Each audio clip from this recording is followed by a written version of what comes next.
Assalamualaikum warahmatullahi wabarakatuh. Hello Southeast Asia people, back with me again, Reski Ernesto.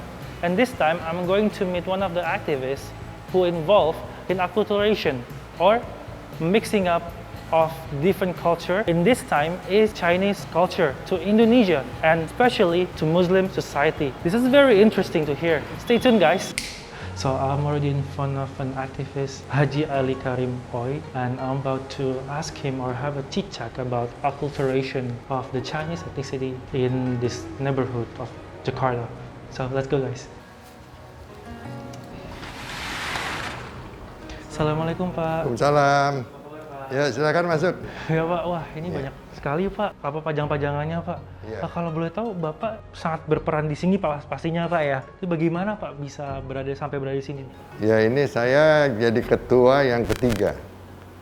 Jadi ketua pertama ini Pak Lukman Harun dari Muhammadiyah.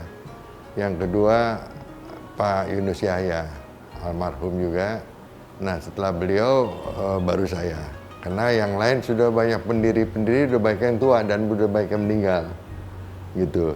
Jadi yayasan ini, Yayasan Haji Abdul Karim Ui Cheng Hin ini didirikan oleh tokoh-tokoh Islam dari Muhammadiyah, dari NU, ya kan, dari Al-Wasliyah, dari ormas-ormas Islam, dari Kahmi dan segala macam.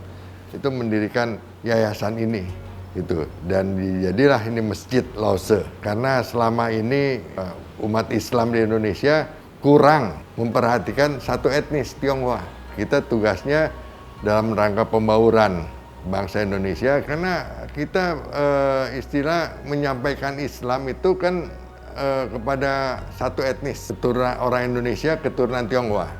Istilahnya kalau mau dapat anak macan mesti masuk sarang macan. Makanya kita di daerah pecinan ini bikin masjid di daerah pecinan supaya mereka datang bertanya. Alhamdulillah udah banyak yang bertanya kemari gitu. Dan banyak juga pejabat-pejabat yang datang mau tahu. Ini contoh nih Pak Habibie. Pak Habibie datang kemari masih menteri. Ya kan? Masih jadi menteri, datang kemari sampai beliau jadi wapres, datang kemari jadi presiden masih datang kemari sampai pensiun. Waktu zaman Pak Harto itu, Presiden Soeharto itu banyak pejabat sekali yang datang kemari. Karena ada satu koran memberitakan kalau mau naik pangkat datang ke Masjid Lause. Akhirnya banyak pejabat yang datang kemari. Gitu. Akhirnya bertanya, kenapa Masjid Lause? Ya betul lah, berdoa ya di masjid, masa di kuburan kita berdoa minta ya kan gitu. Nah intinya itu. Kita kurang tahu orang Indonesia bahwa etnis Tionghoa itu lebih dulu masuk Islam daripada orang Indonesia. Karena kalau kita lihat sejarah dari Jazirah Arab itu lewat jalur sutra harus ke Cina dulu, baru kemari. Jadi banyak sebetulnya etnis Cina, etnis Tionghoa itu yang datang kemari yang membawa Islam. Ya karena mereka tadi mencari Islam. Seperti apa dan nyatanya cocok mungkin di hati mereka. Tapi ada juga karena perkawinan.